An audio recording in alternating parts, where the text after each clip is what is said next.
C-SPAN 2. Now from Manhattan, Kansas, a debate between the candidates for U.S. Senate, Republican Congressman Pat Roberts and Democratic State Treasurer Sally Thompson. The candidates are vying for the seat of retiring Senator Nancy Kassebaum. This one-hour debate was held at Kansas State University. From the Kansas Regents Communications Center on the Kansas State University campus in Manhattan, KTWU, in cooperation with the other public television and radio stations serving Kansas, presents the Democracy Project, the Kassebaum seat, featuring the 4 candidates seeking to fill the United States Senate seat now occupied by Senator Nancy Kassebaum. Your hosts for this political forum are Nick Haynes of Kansas Public Radio and Dale Goder of KPTS in Wichita.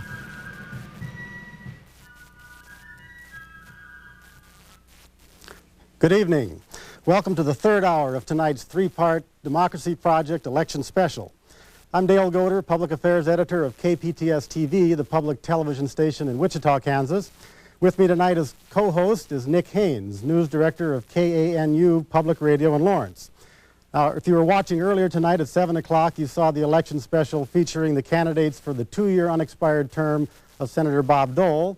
And following that was the 1-hour national program hosted by Jim Lehrer of the Jim Lehrer News Hour, featuring the future of Congress. And now for the next hour, you will see the candidates for the 6-year term of Senator Nancy Kassebaum, who's retiring after 18 years of service. Our format tonight is fairly simple. We want to encourage a candid and informal discussion and exchange of ideas among the candidates. Nick and myself will try to keep out of the way as much as we can. We hope the candidates will use the time fairly and wisely, and if they get off track, we'll try to get them back on. So we'll move to the next phase. We'll have Nick introduce the candidates, and then we'll get on with the questioning. The Republican candidate in this race is Pat Roberts of Dodge City. Mr. Roberts has represented the 1st District of Kansas in the U.S. Congress for the last 16 years. When the Republicans took over the House after the '94 elections, Pat Roberts was selected as chairman of the powerful House Agriculture Committee, a position he still holds. The Democratic candidate is Sally Thompson, who lives in Lawrence. Ms. Thompson has been Kansas State Treasurer for the last 6 years. In that position, Thompson is charged with managing the state's money. She is in effect the state's chief financial officer. She is a certified public accountant by profession. The Libertarian candidate is represented in this race by Steve Rozelle from Wichita. Mr. Rozelle is a 3rd-year law student at the University of Kansas. He is, though, no stranger to campaigning. He made an unsuccessful bid 2 years ago for the Kansas Secretary of State's office. There is a new party on the Kansas ballot this year, the grassroots political network Ross Perot helped found, called the Reform Party. Their candidate in this race is Mark Marney. Mr. Marney owns and operates a travel agency in Wichita. Now that you've met the candidates, let's get to the issues. Thank you, Nick, and thank you to the candidates for joining us. The first issue we're going to look at is one that is most important in most voters' minds. That's the federal deficit. And tied to that are the demands for tax cuts. And the question that we pose to you is how you intend to bring about a balanced budget and accommodate the call for tax cuts, and at the same time preserve Medicare and Social Security as we have it. It's a very simple question, obviously. So we'll begin with Congressman Roberts, and as we said earlier, we hope that the candidates will engage in the discussion of this as they see appropriate. Well, I think the real issue is not to hook up the tax relief, which is what I call it, Dale, because right now Kansans are paying 36 to 38% of their hard-earned income in some form of tax, so we need the tax relief. And then you have to ask yourself the question in Washington in regards to the deficit, are we spending too much? Is government too big? Is it too intrusive? And I think the answer is yes. I think we can do both. Senator Dole has proposed in his presidential campaign a 15% tax relief package. Now, I think that is appropriate so that we can get to real growth, real jobs, and real savings. I think there's 2 other elements to this that are very important. One, that Senator Dole has indicated, and that is that it is a comprehensive plan. It's just not the first 2. You have regulatory reform to certainly free up the business community and our farmers and ranchers, and then you have tax policy changes, and I'm talking about capital gains and estate tax reform, and also income average. With that package, I think we can do the job. I think balancing the budget is an absolute necessity. We're spending too much of our money on interest, and we're robbing ourselves of the opportunity to invest in our future. I would definitely put balancing the budget top of my agenda, and I would start with congressional reform. The Congress pays, perks, and pensions are far out of line with average Americans. Their salaries, Pat Roberts, for instance, at $133,000, is 6 times the average we have here in Kansas salaries. And a pension, he's become a millionaire on taxpayers' dollars, $3.4 million. That's the second highest of anyone in Congress. We need to start with congressional reform. If we were to cut congressional reform, we would save about $18 billion. In addition to that, then, we need to look at Medicare. Certainly last year, the congressman voted 3 or 4 times to cut $270 billion out of Medicare. That would have raised the cost for our seniors $1,700 apiece. They're already making less than $25,000, and they're paying out $5,000 already on health care. That would have been a 34% increase. I could cut Medicare by not increasing their premiums, but rather, as I did as a CPA, work at the paperwork. Right now, health care providers are spending nearly 30% of their time on paperwork. That cost gets billed right back through into medical procedures. I've talked with hospital administrators, doctors, nurses.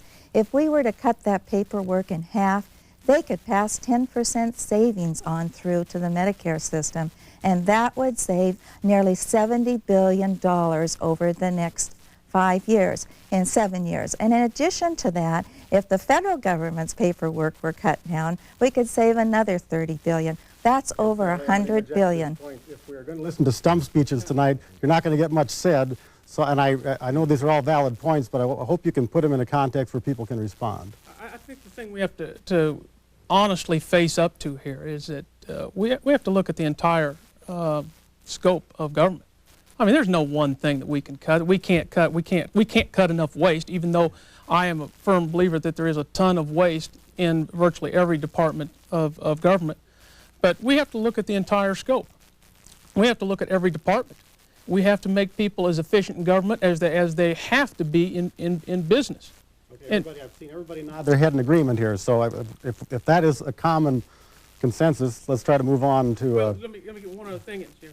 Medicare, Social Security, the entitlements have to be dealt with. They are, you know, we can tinker around the edges all we want to and try to Band-Aid and so forth and make the electorate feel good and so forth, but they are programs that are by design destined to fail.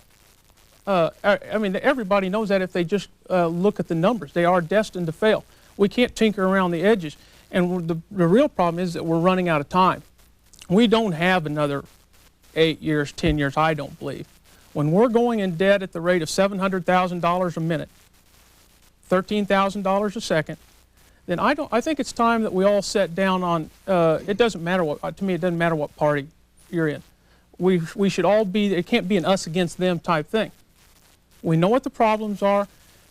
We can sit down, we can work on a bipartisan, tripartisan, whatever you want to do, and we can work things out. There was an excellent show on television last night about the people who worked on the Trade Center bombing in New York City and how much work they had to get done in a matter of only 6 months because they all joined together and they did an absolute deal. Let me restate the question. Can we cut taxes and balance the budget? I'd like to say that the Libertarian Party has a program to cut taxes, to abolish the Internal Revenue Service, to abolish personal income tax, personal capital gains tax, and at the same time balance the budget by getting the government out of education, out of welfare for corporations, individuals, and agriculture, and to pay off the national debt, to eliminate the interest we're paying on it by selling off federal lands in the western states that the federal government has no need or purpose in owning. These lands can be sold. These lands can be returned to the states to be on their tax base. The debt can be eliminated, and we can fund and privatize Social Security, Medicare, and Medicaid, and get the government out of the medicine business. If I might, Dale, and I might just say that the salary of all members of Congress have been frozen for 3 years, and nobody intends on raising any congressional salaries. And the vote that increased congressional pay was 6 years ago, and it also included pay raise reform. I might also say, in terms of the pension situation, that that is a result of 40 years of one-party rule. When we took over, I cast 2 votes for pension reform. Now, let's go back to the Reagan tax cuts, and then all of the cemented in, I guess, impression that if you had a tax cut of 25%, that would mean an increased deficit. I don't think that's the case. When President Reagan first initiated the 25% tax cut, we got more revenue into the federal government. The deal was, with Speaker Tip O'Neill, some years ago, that for every dollar of tax cut, we would have $3 of spending cuts. Now, you can do it. It's very difficult. You have strong differences of opinion. The Republicans passed a balanced budget twice, and the President vetoed a balanced budget twice. We're much closer now, more especially in regards to Medicare, where we're only $7 a month, say, apart. But both President Kennedy and President Reagan did reduce your marginal rates. You had more revenue simply came into the government, but you have to have tough spending discipline and the regulatory reform and also the tax policy changes that I mentioned. Certainly we saw the deficit go from $1 trillion to $5 trillion in that 12-year period of time. So that's what we're paying for now. But I thought you asked how we could balance the budget and then talk about tax cuts. And that's what I wanted to talk about. If we do congressional reform, Medicare, as I mentioned, if we looked at cutting waste and abuse, the Concord Commission says about $100 billion there over a 7-year period of time. We could ask polluters to pay for their own pollution. As we know, we've had tons of chemicals dumped in our water here and have some of the lowest quality of water in the country. Those polluters should be asked to pay to clean up that water. In addition to that, we could also end some of the tax loopholes. $100 billion slips through the tax loopholes. And the special interest subsidies, another $40, $50 billion. These are ways we could balance the budget and at the same time have some money left over to do some targeted tax cuts, like in the area of saving for education, like in the area of saving for retirement, like in the area for small businesses creating jobs in this country and providing job training. Those kinds of things would take care of some of the economic issues that we're facing in this country. You know, everybody seems to be very much in favor of, you know, obviously balancing the federal the budget, and everybody is talking a good game about making cuts. Perhaps it's more telling to ask, what would you say that you could not do? That this is something you're going to say, well, these have to be kept off the table because these are too important to the health, perhaps, of the nation, that we do not want to see in any of these tax cuts if any of you were elected to the U.S. Senate. You know, for instance, I know your former congressional colleague, Mr. Roberts, Bob Dole, wants to certainly eliminate all funding to the National Endowment for the Arts and the Corporation for Public Broadcasting and so on. Are there any things off the table as far as you're concerned that we could not touch? I think what Bob suggested is that you have a transition, and as popular as Big Bird is, that perhaps you could do a little advertising and perhaps you could get more revenue. It could be more of a partnership, and the same thing for the National Endowment of the Arts. I don't think you can exclude anything from off the table. As a matter of fact, if you're dealing with entitlements, they said it couldn't be done, but we reformed a 60-year-old farm program and saved $10 billion over the 7-year period. We also said, in regards to the food stamps, we couldn't touch it for 20 years. That was the first hearing that I held as the chairman of the House Ag Committee. We kept the program at a federal level, and yet we put in a real solid work requirement, and we saved $23 billion. So we have a program that certainly works better. We have tough penalties now on the trafficking in regards to food stamps. And that's the way you can do it. If you add up $10 billion with the farm program and 33 with the food stamp program, I think I've done a lot in regards to the entitlements. I don't think you can exclude anything. So nothing is sacrosanct, everything it has to be up for grabs? Does everybody agree with that? I believe With the exception of Social Security, which I think should be off budget, and that's on down the road. I'm sure you'll ask that question in regards to Social Security. Stephen Brazil of the Libertarian Party, you're nodding your head? Well, Social Security should be privatized, funded and privatized. But the whole federal government is just layer after layer of bureaucracy. Most of us sitting here were watching earlier when Newt Gingrich, describing education, pointed out layer of layer of layer of bureaucracy. 10 cents on the dollar, less than 10 cents on the dollar, gets to a welfare recipient, an individual that receives AFDC, for example, food stamps, general welfare. The federal dollar, less than 10 cents of it, goes to the recipient. Over 90% is eaten up in bureaucracy. This money should stay in the states, should stay in the families, and then the families can take care of themselves. They can send their children to school without needing grants or federal loans.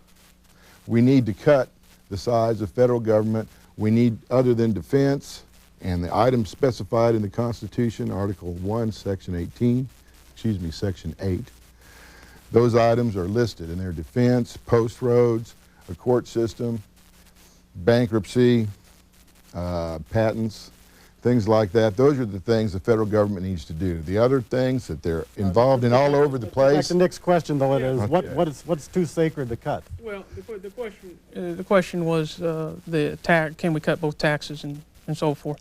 I don't believe right now. I believe our financial condition of the country is such that I believe it's time for people to change their ideas from rights and privileges to duties and responsibilities. I believe that we're coming into that age where if we want to truly pass on a viable nation to our children, then we need to step up to the plate. It would be great to say, yeah, let's cut those taxes 15%.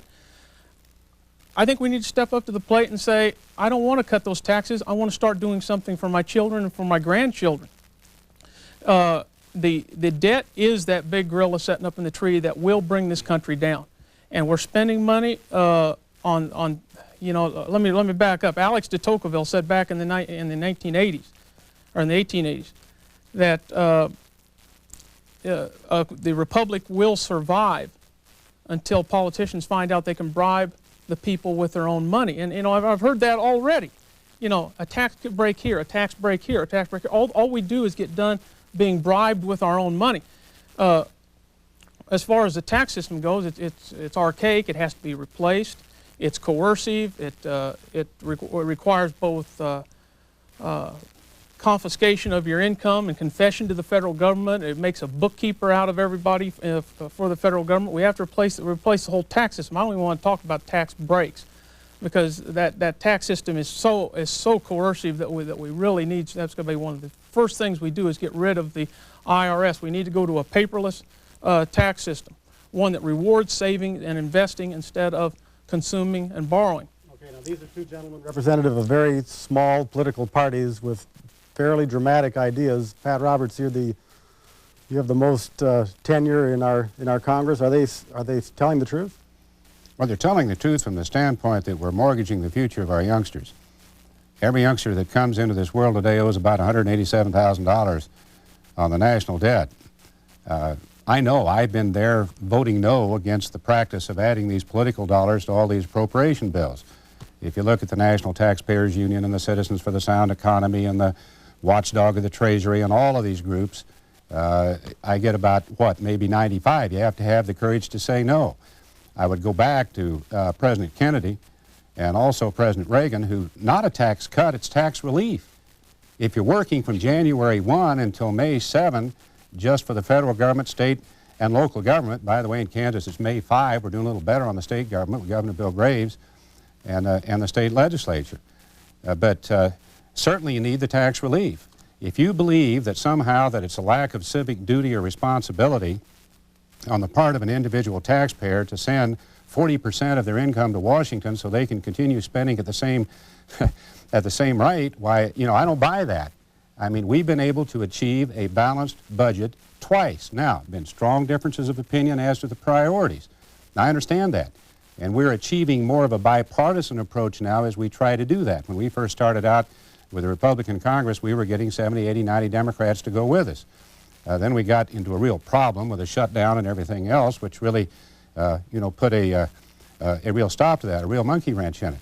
I think we can do this job if you have the regulatory relief. Relieve the business community of all the paperwork and the regulations.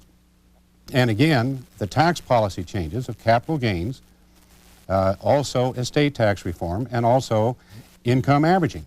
Okay, let's try to get a broader debate on those specific ideas, capital gains cuts, estate taxes. Congressman should know he has been there a long time, and he was there while he built up that deficit from $1 trillion to $5 trillion. And just then last year, he decided that maybe we needed to balance the budget, only he wanted to balance the budget on the backs of our seniors, take away our student loans, and cut out our earned income tax credit. He asked everybody to pay something that could afford less, except for himself. He didn't talk about the special interest subsidies, the corporate welfare that Steve talked about, the special interest subsidies going to the sugar industry, the peanut industry in his farm bill. In addition to that, we're paying Fortune 500 companies to advertise hamburgers overseas and a number of their products. Okay, is that true, Congressman? No. She's wrong about the sugar program and the peanut program. We have the CBO numbers. We save money. It doesn't cost money. I'm the chairman of the House Ag Committee. I wrote the Farm Bill. It saves $10 billion. I've had a long history ever since coming to the Congress with all of these awards. You can come to my office in Washington, Sally, and see all the plaques on the wall of having the courage to vote no. We've supported a no vote on these appropriation bills and cutting spending across the board ever since I've been here.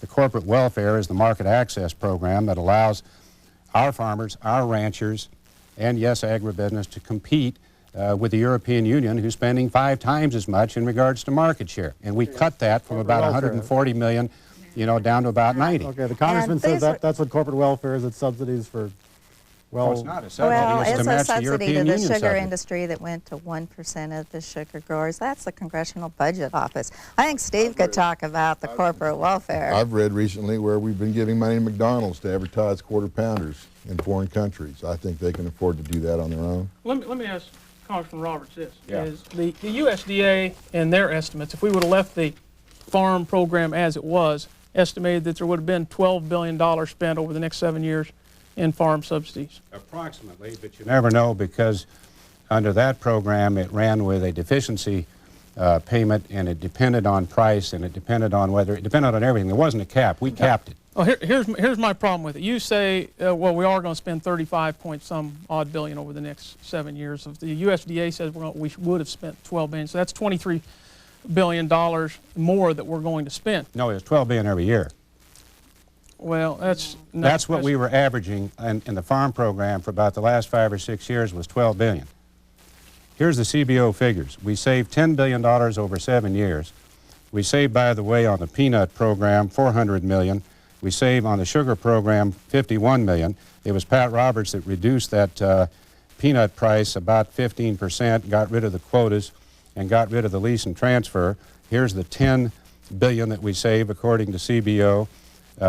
First year, $758 million. These are CBO figures. The CBO figures said $4.5 billion to the deficit this year, and maybe in the last. No, I have the CBO figures. Well, I have them right here. No, I have them Can I just too. interject for a second, just for the purposes of the edification of our audience? When we say CBO, we talk about Congressional Budget Office. Right. And you can continue with your point. Let's take it one step further. Yeah.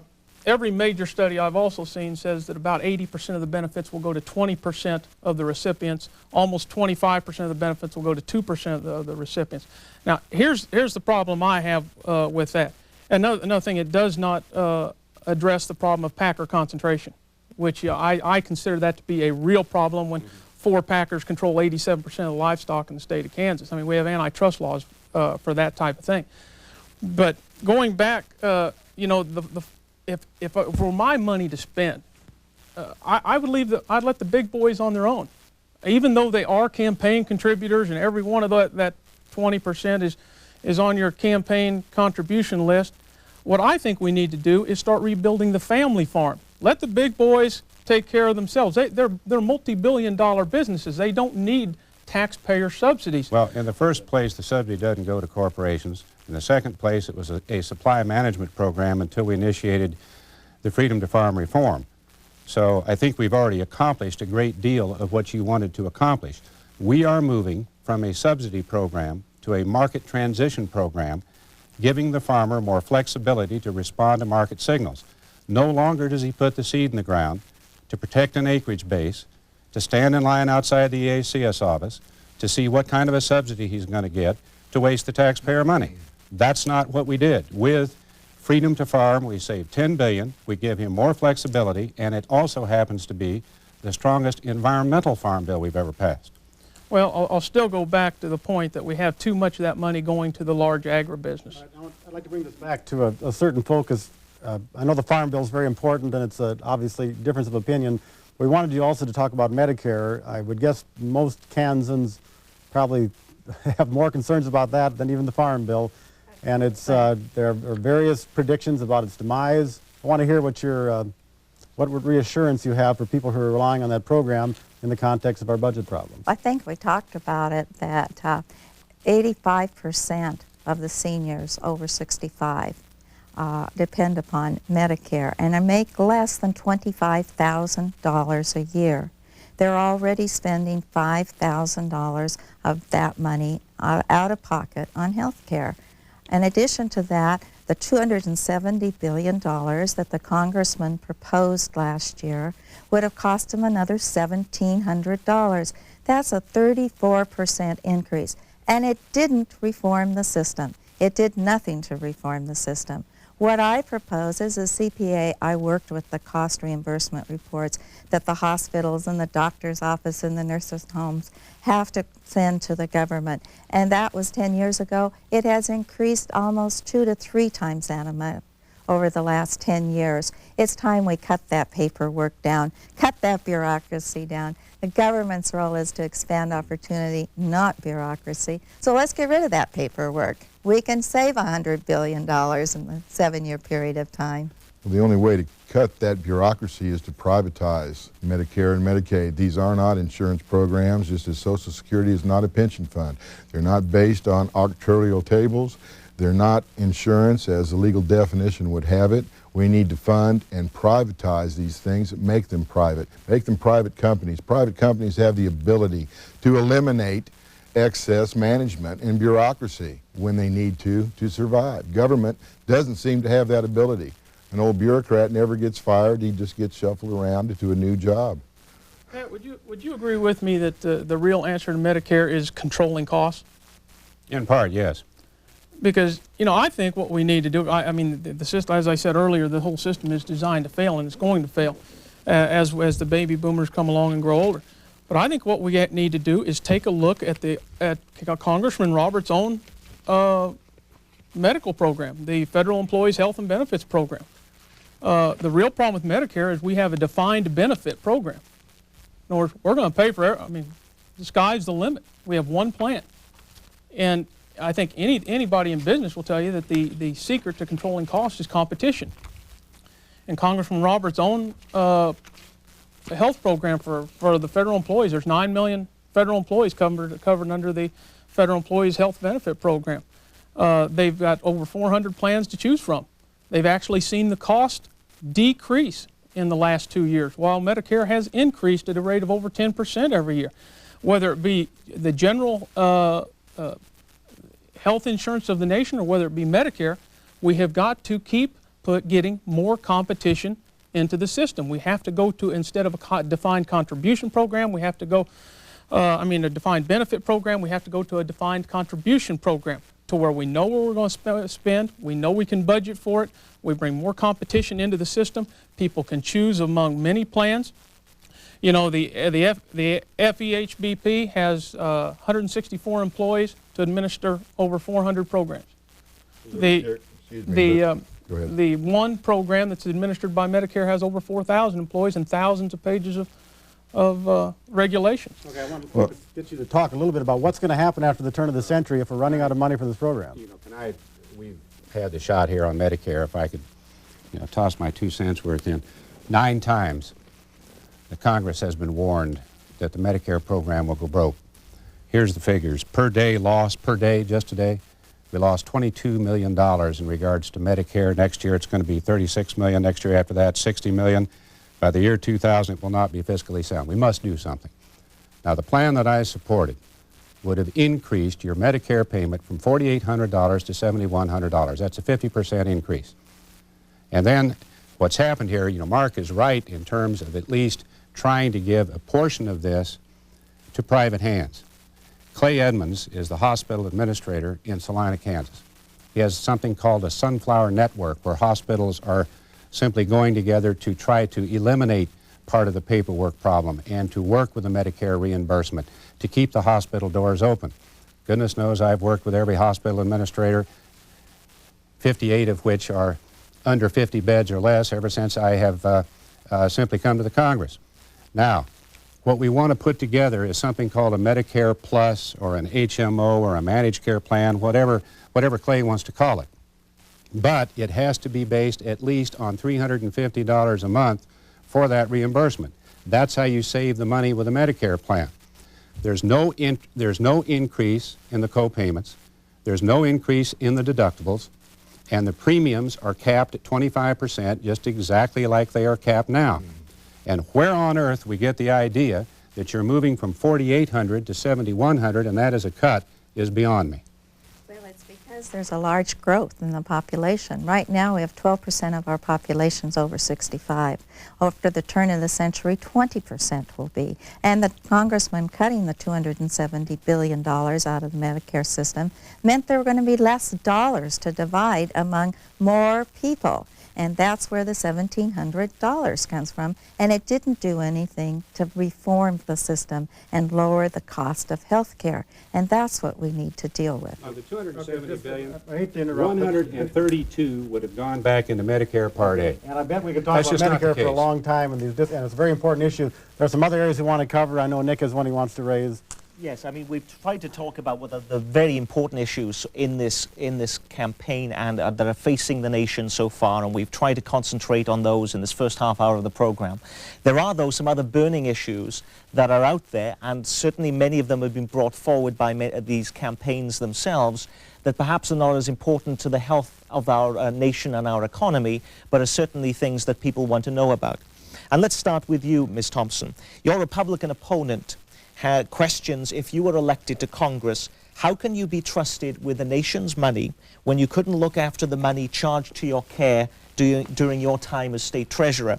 And he points out how in 1994 an investment pool your office managed lost $20 million in what he describes as, quote, a risky pursuit of profit. How do you answer that charge? Well, first of all, Pat Roberts should be sorry that he's not telling Kansans the truth. He misled Kansas voters about my performance as state treasurer. Independent auditors have audited financial statements that said I made $700 million. The Salina Journal just said my opponent's decision to attack my management of the Kansas investment pool does not speak well of him and his attachment to the real world in which Kansans live. In addition to that, last week, KSN-TV in Wichita looked into this matter, called the Truth Squad. And here's the truth, they said. The state didn't lose any money. Nobody lost any money. The state actually earned money under my management. And that's because I invested in government securities, the safest investment in the world. Pat Roberts, the bottom line is you failed the truth test, and I passed the truth test. I earned $700 million for the Kansas taxpayers in innovative new laws that we changed that were 25 years old. Every city, every county, every school district in this state has and is earning more money because I changed those laws. Pat Roberts, would you like to respond? Well, it's not Pat Roberts that's making the charge. Here's the audit. A report to the Legislative Post-Audit Committee by the Legislative Division of the state of Kansas. And as a result of the audit, we find that 24 other states did not do this. It isn't the securities she invested in, it was the time, and then when interest rates went up, why we didn't have the money to pay off the people who took part in the MIP fund, the Municipal Investment Pool Fund. Here is the bill passed by the Kansas legislature, Senate Bill 476, imposing a penalty fee that's on right now. a penalty fee on the MIP funds and the state idle funds to the tune of about $20 million. Now, that fee is in existence right now. We have to pay that off. That goes to the state taxpayer. In addition, the state legislature, after going all through this, in a bipartisan vote, I might add, took away the treasurer's authority or the responsibility for the municipal investment pool. That would be like telling me, as the chairman of the House Ag Committee, I didn't handle the Farm Bill properly, so they took my jurisdiction away. And finally, in regards to the comment period, when we were going through all this, the treasurer indicated she just didn't have enough experience. Now, here's the audit, here's the bill, the legislature took the action, and I think it's pertinent. In regards to the $700 million, I think anybody making the investments the way that we should have in regards to putting safety first would have earned approximately the same amount as the $700 million. But we are paying a penalty fee right now for this mismanagement. We are not paying a penalty fee. The legislature passed technical additions to that. We are earning more money because of the new legislation that I got passed through the last session. In addition to that, the office is still in my office. They're still operating under the same procedures and the same policy. They didn't take the authority away. They changed the chairman of the board that meets once a month.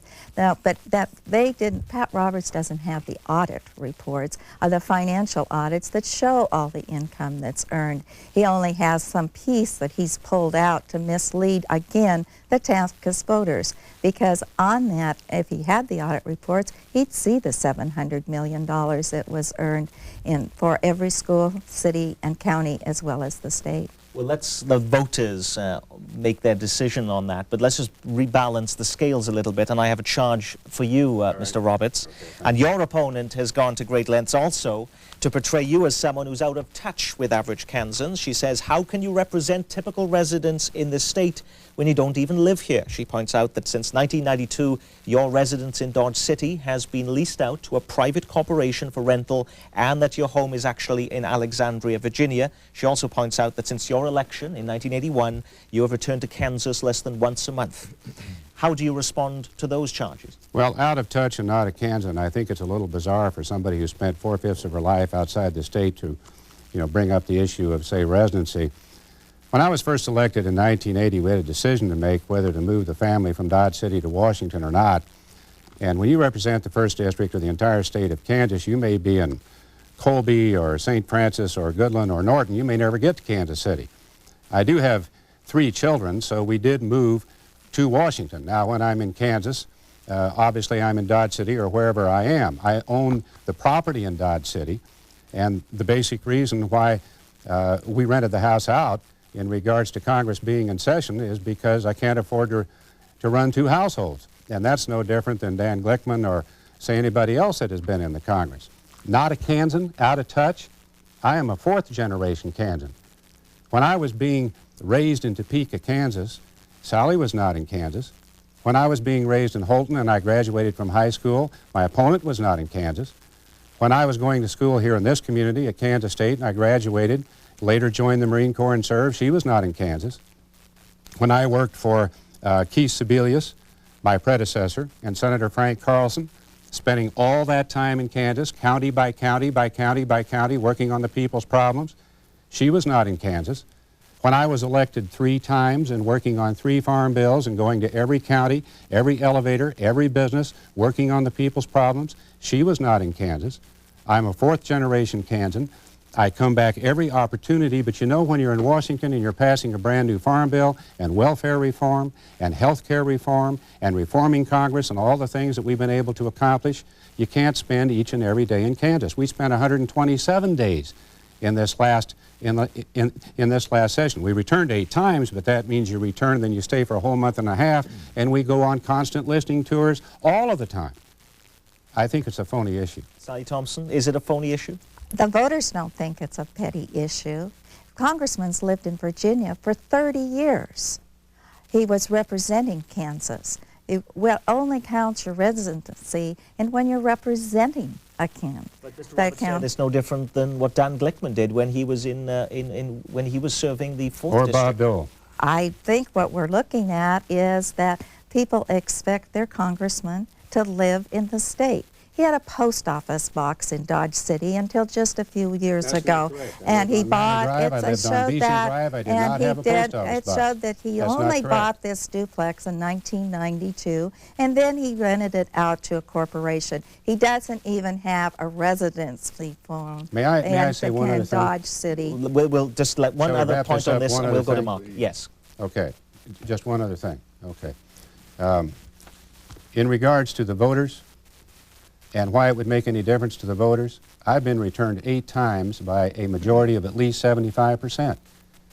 The people at the debate in Hutchinson, over 50 to 100, were waiting. My doctor, my car dealer, my banker, my minister, my coffee club. Are in this state, and you don't buy There were groceries at the 500 people. Dillon There were store. 500 people You in Dodge don't City to live help me in kick this off this state. You've campaign, never Sally. cooked the food. You don't have a kitchen to cook your food in.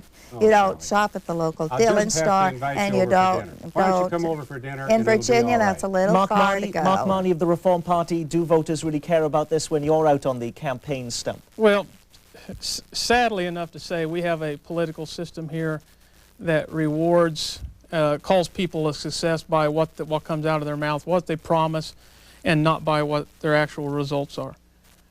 If I'm not mistaken, I think the state of Kansas has money in the bank, don't they?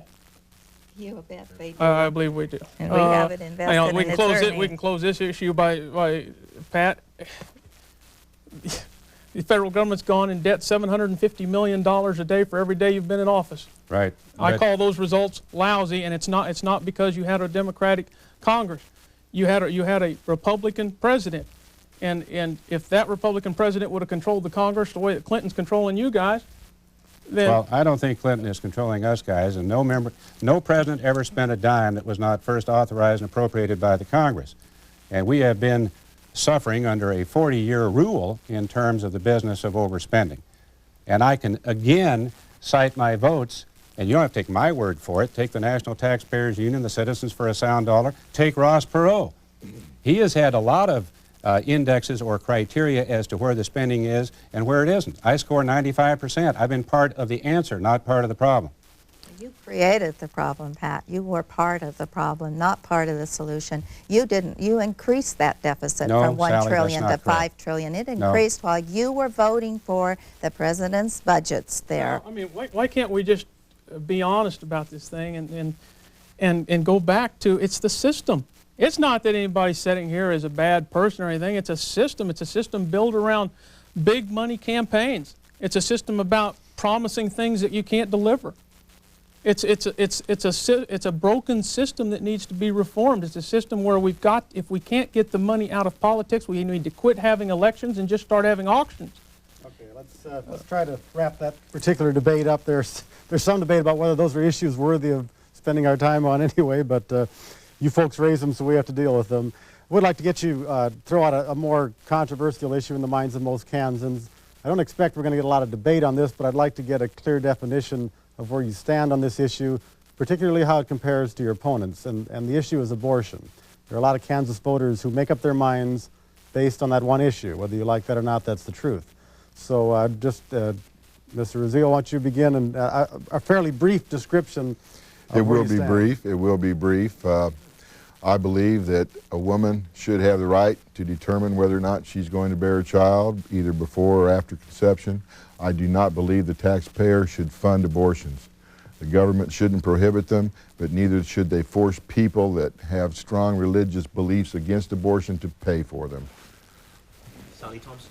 I certainly believe the choice is between the woman, her doctor, and her God, not between her and her congressman. Mark Marty? My 10 Commandments says that thou shalt not kill. I'm pro-life. I'm proud of it. It's a tough question. I've worked 4 years in an organization, United We Stand America, that has had a stand to the opposite of what I am. And our organization was pretty much split down the middle. We got along for 4 years. We respected each other's views. My view is that a life begins at conception, and if we can't, if we justify killing the poorest and most defenseless of our own being, then there's very little else we can't justify. I'm a pro-life member of Congress. You know, just as we move on to the other issues that are key to people, and you like it or not, one of them is the issue of term limits. And in April of this year, the U.S. Senate voted on a constitutional amendment that would have limited to 12 years the time any member of Congress could serve in Washington. The measure failed, but let's start with you, Ms. Thompson. If you were in the Senate at the time, would you have passed that bill? Actually, in April, I signed a pledge that I believe in term limits. I support term limits, and yes, 12 years is the term limits I would support. Mark, I know that's a big issue with your party, the Reform Party. I wholeheartedly feel that term limits should be passed. I've worked in business too long and worked by the rules that Congress passes, and I feel that anybody that serves in Congress needs to come home and work within the laws that they passed. And Pat Roberts. Well, let me say that the Congress has now passed a reform where the Congress now comes under the same accountability as all the laws that have been passed. That was one of the big reforms we passed. I hope you ask about congressional reform, before this is all over. One of the first things Republicans did when they took over the Congress was to vote in term limits for committee chairs. I voted for a term limit on myself, and it is 3 terms. I think that is appropriate. The vote in the House and the Senate was for term limits, but it was for 12 years down the road. Now, I think it's a little demagogic that if we have reached the point in this country where we're in such a crisis that we're not going to enable the people to send somebody back if they so choose because of a term limit, then it ought to apply to current members of Congress. And I don't know how many people came up to me and said, well, you can vote for this, Pat, because it doesn't affect you. If the people of Kansas would pass a referendum on term limits, I think anybody would be duty-bound to step down if, in fact, they had served over 12 years or whatever the limit would be. I don't plan on serving more than 2 terms in the Senate. I voted for term limits myself as a committee chair, but I thought the vote in the House was rather demagogic. But if it was worded in such a way that it would have impacted you, to say it would be retroactive in a way, would you have voted for it? I don't think it's a very good idea. I think you have term limits every 2 years. They're called an election. Now, there's arguments, pro and con, but again, I think it ought to be a situation that if the people of Kansas want that, I have no hesitation in supporting it. And Libertarian Steve Rozelle. Well, I think Pat Roberts just stole my line. We have term limits. They're called elections every 2 years. It's not democratic. It's not. People should have the ability to re-elect someone that they feel has done a good job and represented them properly. What I feel the danger is with term limits personally is that the fact that bureaucrats in Washington exert too much power now. Congress isn't exercising near enough oversight on the bureaucracies in Washington. And if we don't give them the time in office to learn the system and learn how to control these bureaucracies, we're only going to have more government by bureaucrats and less government by elected officials. I want to go back to the abortion question just very briefly. I want a little more definition from Congressman Roberts. I've been in the Congress 16 years and my votes are pro-life. Okay, pro-life to some people ranges from outlawing abortions in all circumstances, allowing them in the case of the life of the mother. Rape, incest, and the life of the mother are the exceptions. Rape, incest, and life of the mother. Yes, sir. Thank you. And I agree with that. If we can move on to another issue, as I said, you like it or not, it does come up in every, and people are interested in it, at least a sector of the population, and that is the issue of gun rights or gun control, depending on which side of the issue you're from. Certainly when it comes to Congress, there is big moves in many people's campaigns right now to say, yes, we're going to repeal the federal assault weapons ban.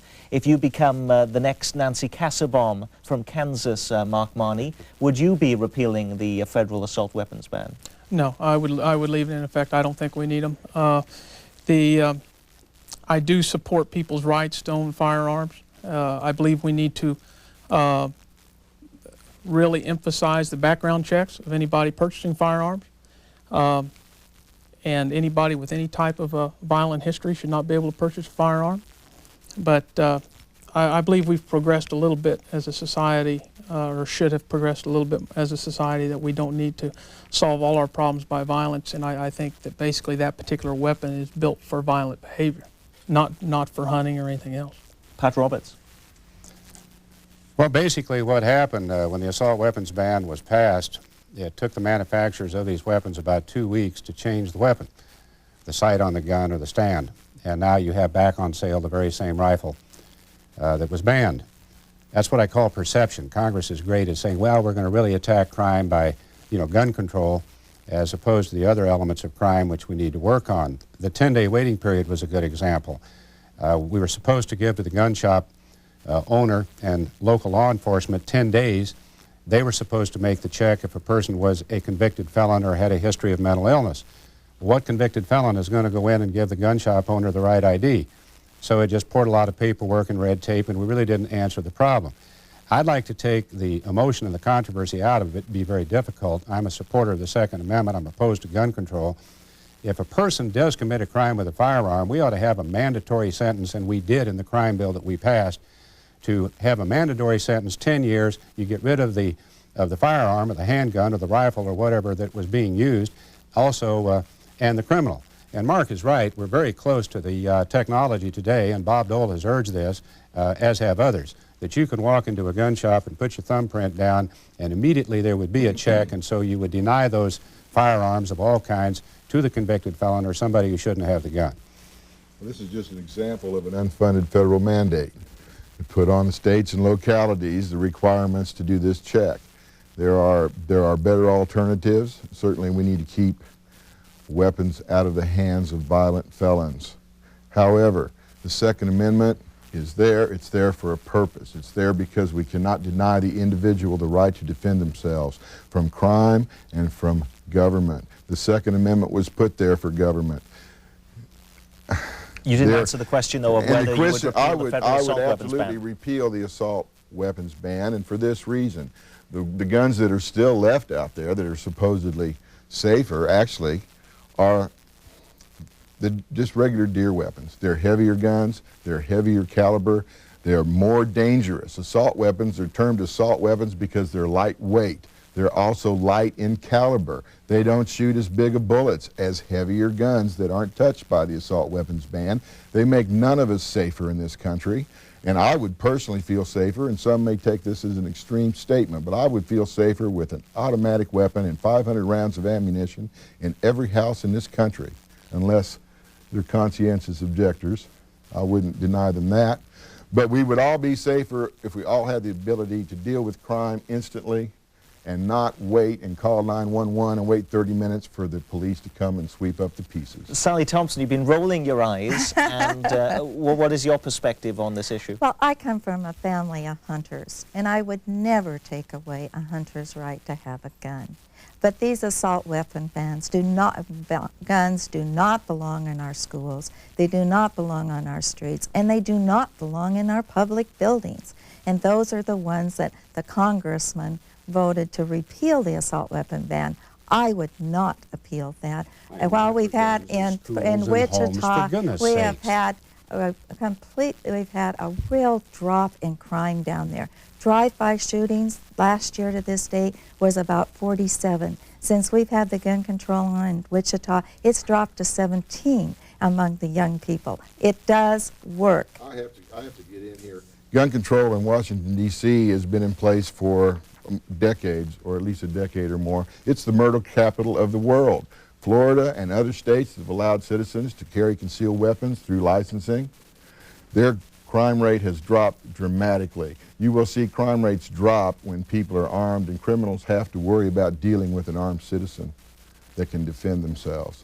Let's try perhaps a little meatier issue. We're getting near the end. We have about 10 minutes left, I think. I'd like to get you to talk about Social Security as well.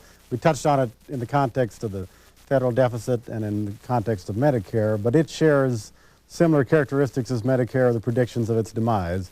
How are we going to save it, and what can people look forward to in terms of Social Security protection in the next century? Well, certainly I think we're lucky right now in that the Social Security system was in fairly good shape until the year 2030. In the year 2012, we will start to pay out more than we're taking in, but it'll be 2030 before it was really in trouble. That gives us time to put a long-range plan in place. I certainly would protect Social Security for our seniors at this point, but what we need to do is to reduce the dependency on it 30 years from now. Right now, 85% of the seniors depend upon Social Security for 80% of their income. If we could reduce that down over the next 30 years with a third from personal savings by putting back in place the tax credits for the IRAs that we had in the 80s when 30% of the Americans were saving IRAs. At 25 years old, a person saving an IRA each year would be worth $1 million at 65.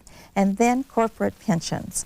We certainly need to, 30 years ago corporate pensions didn't exist, and 10 years ago 401ks didn't. And now they're very prevalent, but we must make sure that they're protected from being raided. We must make sure they're portable to go from job to job, and we should give small businesses more credit for putting in pension funds and 401ks so that 30 years from now, a third of the income could come from Social Security, a third can come from personal savings like IRAs, and a third of it could come from corporate, either 401ks or pensions. Okay, that would take care of the Social Security system. View before we run out of time. Well, I think the first thing that the electorate needs to understand is that Social Security is a Ponzi scheme. It's like a pyramid Amway scheme. I mean, it's just, as long as you got enough people at the top, you're in great shape.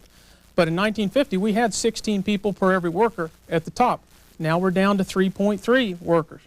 And then we're going to, before not too long, be down to 2 workers for every Social Security So how do you fix it? Okay. We've got to, first of all, we've got to separate the fund from the general fund. We have to make it a true trust fund. We can't afford to let Congress raid it just so they can artificially make the deficit look smaller. We have to, what money goes in there needs to be designated for that particular fund.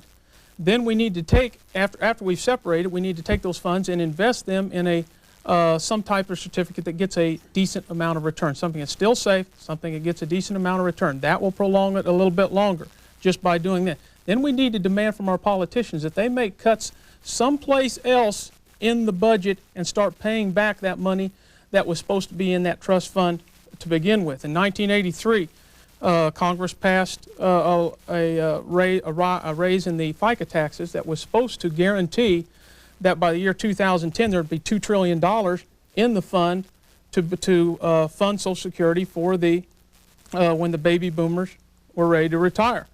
All we're going to have right there now is nothing but a bunch of IOUs. Okay, we're running out of time here. Pat Roberts, do you have any response to what you've been hearing in two perspectives here? But then we have to start moving into privately owned funds. Once we accomplish that, to extend the existing program as far as it can go, then we have to start moving into personally owned funds for the future and never let ourselves get into that situation again. Pat Roberts. Well, let's talk a little bit about what we've done already. We have removed the earnings limit on Social Security, which will allow our seniors to earn more and become more self-reliant. We tried to repeal the Social Security tax that Mr. Clinton put on. We have another commission, yet another commission, to take a look at this. I don't think we're going to solve the Social Security problem until we can get out of the politics of the Medicare problem. They go broke, or we go broke in regards to Medicare by the year 2000. This is 2012 by the time we are paying out more than we're taking in. Mark is right in that respect. You can do it in several ways. You can increase the age, you can adjust the COLA, you can raise taxes. Nobody wants to do that. Well, maybe a few do. You can means test the program. I don't think that is the proper thing to do. Senator Alan Simpson from Wyoming, who is retiring now, has, I think, a pretty good idea to dedicate 2% of the withholding that you pay on Social Security to some kind of a private funding, say, opportunity that Mark's talking about, or somebody else might suggest. I know Sally suggested an IRA. I want to point out in 1986, when we did away with them, I voted no on that bill that was called tax reform. I think we're going to have to do it. I hope we can do it in this next session of Congress. We'll wait on the commission. We'll get their best ideas. But we should do it earlier than later. We can't really have the problem of simply mortgaging the future of that very vital program. Very little time left. A quick poll. Why shouldn't we have means testing for Social Security and Medicare? Why should people who have a lot of money be benefiting from programs that are going broke and being paid for by people with less resources? Well, I didn't even get to respond to the last question. I'd like to combine these two because it won't take too much time. One thing I've heard Social Security referred to as a contract between generations. Well, children and people that aren't even yet conceived do not have the capacity to enter into a contract. This is enslavement of them. It's hanging an unbearable burden around their necks. They have not agreed to this. We have saddled them with this debt, and it is intolerable. And secondly, Federal Insurance Contributions Act, Social Security Okay, is get not to the means insurance. testing or we're going to run out of time. Social Security is not insurance. It's Okay. an entitlement program. Sally? It should be privatized and eliminated from the federal government. Quickly. People that paid into Social Security should be entitled to get it back. And Medicare? And Medicare, well, I'm paying into Medicare right now. So that No means as an testing for insurance either of thing. those. Well, I think what we need to, those that would like to forego their Social Security check, they ought to be allowed a tax credit against other Okay. income. Quickly, Mark. We need to use the computer information available to every member, Means testing for every member Medicare of and Social Congress, Security. and it may come to that. I'm saying it may Means come to that. testing of Social Security and Medicare. There's 6. All right. At that point, we've got to cut it off because we are running out of time. We hope we've helped the viewers make a choice on Election Day. And on behalf of Nick Haynes and the candidates, I'd like to thank you all for joining us. And good night. Later today, C-SPAN 2's Campaign 96 coverage includes a New Jersey U.S. Senate debate. Democratic Representative